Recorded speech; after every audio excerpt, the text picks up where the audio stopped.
He's asked how to get rid of a dual personality. And it's a wonderful question, but the question I think is actually even deeper than maybe you realize when you ask it. When you say dual personality, the implication is that one is real and one is not real. Yes, it's But like mask is what we put on mask. But I'm actually going to go a step further. Whether we have dual or triple or quadruple personalities,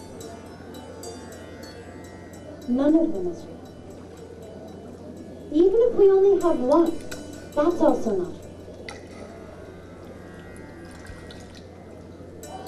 The personality is something that gets acculturated into us. A newborn baby has no personality.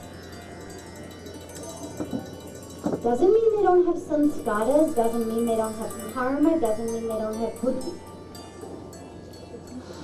But what we call a personality is actually something that gets developed based on our acculturation in our families, in our schools, in our societies. This is where we get huge, broad generalizations. Indians are like this. Americans are like that. Europeans are like this. Well,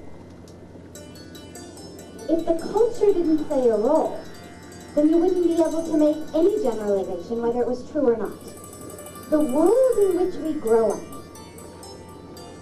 what's considered acceptable, what's not acceptable, what's considered a good personality trait, what's not a good personality trait. All of these things actually determine what personality we exhibit. They've actually done great studies with children. And before they put them in the room, half of the children, they show a 1-minute TV show in which a young boy is beating up on this doll. It's one of these dolls that they have where you hit it and it falls and then it bounces back up. You know, the inflatable type of... Okay.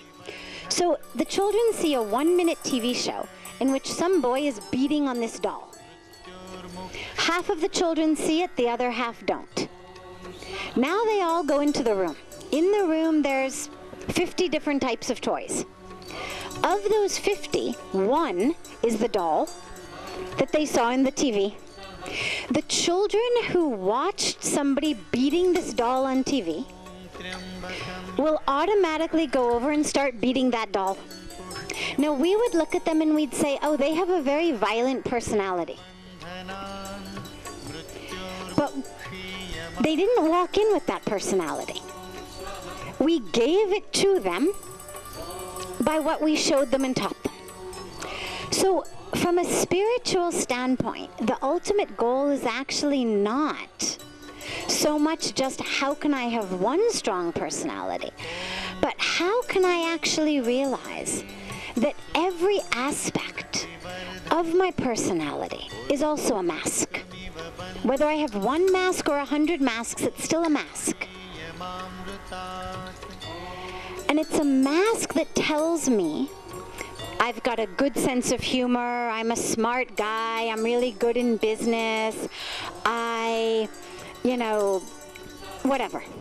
However we categorize our personality. But that's not who you are.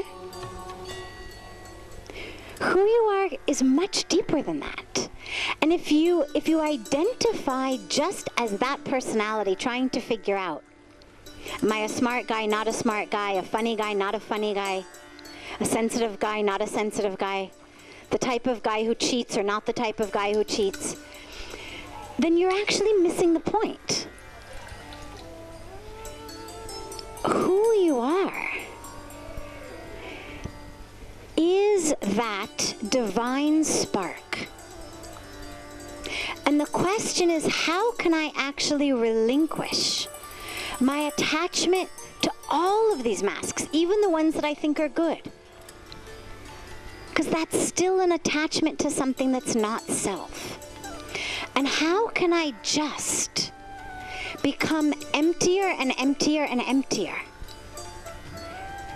The universe does not like a vacuum. Science tells us that. Every time you create a vacuum in science, what happens? Something rushes into it. The fastest way to fill something is to empty it first. It's how our lungs work. It's why we breathe. In our lives, when we want to be filled